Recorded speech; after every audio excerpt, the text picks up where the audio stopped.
Let's say the Great Flood started today. There's a saying that goes, floods don't last forever. No matter how devastating a raging flood could be at one point, it'll eventually calm down and subside. But let's say it doesn't. Let's say the water continues to fill up the streets.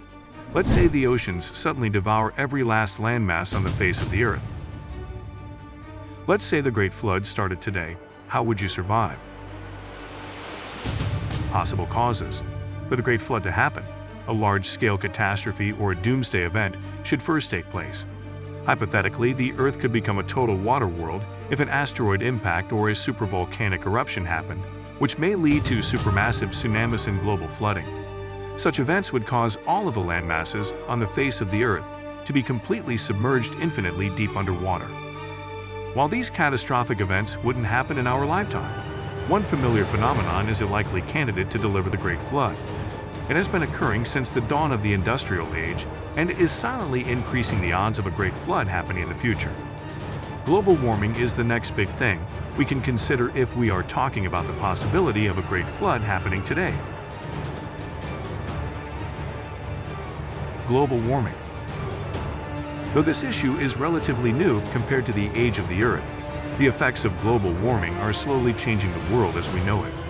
From abnormal weather patterns to stronger catastrophes, global warming could drastically change our environment for the worse. While the average global temperature goes up, the Earth's polar ice caps melt down, and this could cause a significant rise in sea levels that would eventually lead to widespread flooding. Although the rate of sea level rise varies from one point in time and location to another, it'll inevitably reach a point when the acceleration of this rate is faster than what we can measure. From 1901 to 2018, the global sea levels rose approximately from 0.13 to 0.16 inches per year. According to experts, the rate of rise in sea levels will not show signs of slowing down. In fact, by the end of the century, we can expect to see a minimum increase of 2.4 meters in sea levels. Which cities would submerge first? Looking at the current data and estimation, we can say that we are far from being a complete water world. But let's say something happened today that excessively accelerated the rise of sea levels and the melting of the polar ice caps. Let's say the Great Flood happened today. Which cities would be the first ones to submerge? Which places would be the first to drown and be a part of the vast expanse of the Earth's ocean? The Maldives. While it is true that Maldives is the most ideal summer destination because of its marvelous beaches and fine white sand, the tiny island paradise would likely be the first casualty of this modern Great Flood. Maldives is only 1.5 meters above sea level, making it super vulnerable to being completely submerged in water. Bangladesh. Home to more than 160 million people, Bangladesh would also be one of the first nations to go down once the catastrophic flood happens. While it is literally higher than the Maldives, 9 meters above sea level to be exact, the Bay of Bengal could serve as a channel for the raging waters to wipe out the entire country. Miami, Florida. Cities in the U.S. are also not an exception to this, especially Miami. Due to its geographical location, it is highly likely that Miami would be one of the first U.S. cities to submerge once the sea levels increased rapidly. If the Great Flood happened today, no city or country is safe. It is only a matter of time before the waters reach the highest places on Earth. If a complete melting of polar ice caps happens, sea levels would rise by 230 feet. It is only a matter of time before the flood covers the peaks of the mountains. The question is, when will it happen? No one knows for sure. But we'll look back at some of the biggest floods in history. Nobody is ever ready for a deadly catastrophe. Catastrophic floods in history. In 1931, the Yellow River flood in China took roughly 4 million lives. The estimated damage of the 4-month ordeal was around $1.5 billion, or equivalent to $28 billion today. In 2010, the Pakistan floods destroyed 1.7 million homes. Approximately 20 million people suffered for 4 months. The damage to the infrastructure and agriculture was estimated to be around a whopping $43 billion. Take note that these disasters happened only in very minuscule portions of the Earth. In fact, the sizes of areas damaged by these catastrophes are almost negligible compared to the total surface of the Earth, which is about 169.9 million square miles. Imagine if the Great Flood happened today. How much do you think it'll cost? According to Credit Suisse, the total value of global assets, including infrastructure and real estate, was around $419 trillion as of 2020. This estimation didn't include the value of natural resources, such as minerals, oil, and wood. Just imagine how ungodly the amount of damage this great flood would cause if it happened today. Not only that, civilization, if there's any left, would be completely different as we know it. Negative effects of flooding.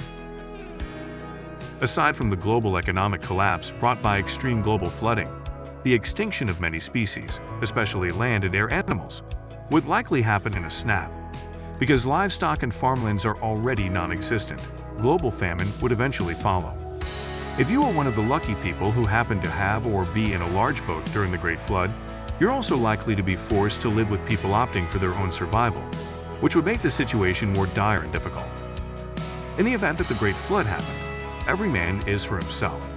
And in order to secure your own survival, you must learn some basic skills that could be very valuable in this kind of doomsday scenario. Skills needed. The most basic and most intuitive things to learn in case the Great Flood happened are swimming and boating. There will be no other means of transportation, so it is very important to know how you would traverse the endless oceans of the new water world, Earth. Since there will be no other source of nutrition than seafood, it is very obvious that fishing is one key to surviving this post-apocalyptic world. If the face of the Earth is completely covered in water, there will be no visible landmarks to serve as clues as to where you are currently located. Cartography and navigation are essential skills to have in order to utilize primitive location markers such as shadows and stars, so you could sail to wherever you want to. Survival. In whatever situation you are in, it is always better to be prepared. Your chances of survival could be dictated by how much were you able to prepare before the last landmass submerged completely. First, drinkable water would surely be scarce in this hypothetical dystopia. Consider securing a simple water filtration system, so thirst wouldn't be an addition to your problems. Acquiring medical supplies and non-perishable food would go a long way too.